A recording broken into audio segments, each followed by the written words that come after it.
We can either save the honeybees and ourselves by focusing on a regeneratively raised, grass-fed, meat-based diet and enjoy a promising future for a healthy planet inhabited by healthy, happy people, or we can allow this vegan kill cult to continue to rape, pillage, and plunder our health and our environment until no sign of life on this wonderful earth remains. Mr. Garland Farms actually had the nerves to upload Vegan Kill Cult Part 2. In the first part, we've touched upon the land use of veganism in comparison to meat products and realized that the animal industry is actually responsible for 5 times as many deaths due to land use alone. But I haven't touched upon total slaughter of animals because I 1. Don't want to make videos about negative stuff, and 2. Didn't think it was necessary. But it turns out that it probably is. Yuval Noah Harari, the author of the best-selling Sapiens books, was quoted saying, "Animals are the main victims of history, and the treatment of domesticated animals in industrial farms is perhaps the worst crime in history." Trust me, if you haven't read about or studied the total kill count of animals, this video will shock you. Carnists think that random shooting of a rabbit to protect a cornfield is horrendous. Let's take a look at the systematic killing of animals that the meat industry does on a daily basis.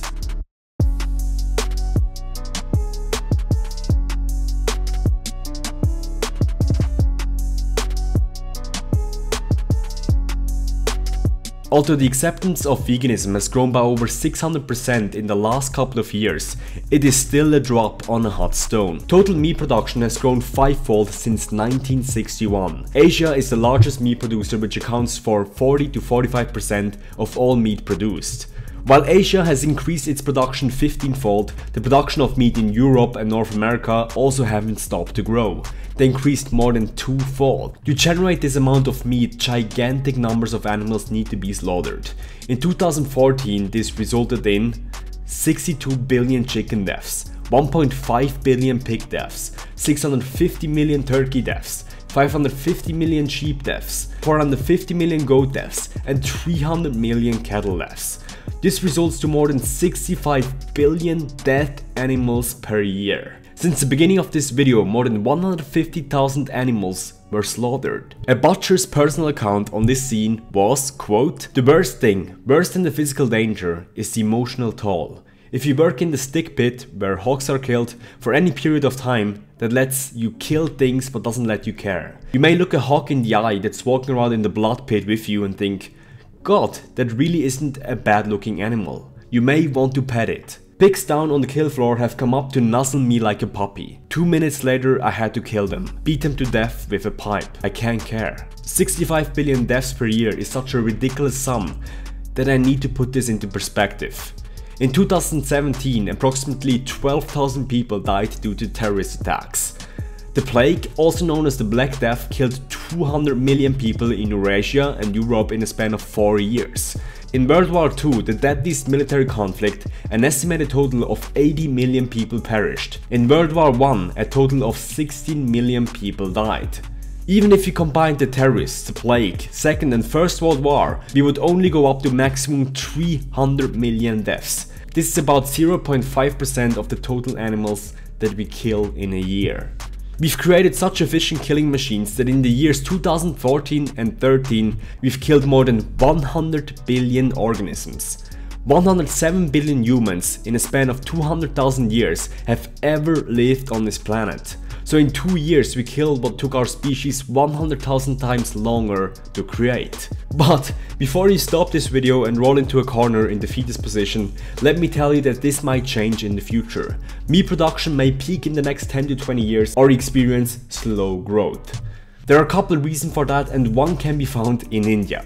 India is a fascinating country. They wiggle nicely with their head, they address you with sir in the comments on YouTube, and more than 22% of their people follow a vegetarian diet. 19% of people in India are vegan. And this probably won't change in the future. One of the main reasons for the increase in meat production in the last years is the increase in income. The consumption of animal products is associated with prosperity, but not so in India. India's population is expected to overtake that of China by 2025, but national meat consumption will total less than 10% of China's at the same time. It's not all about income. Dietary preferences are also influenced by cultural factors. One of the countries that is also a heaven for veganism is the UK.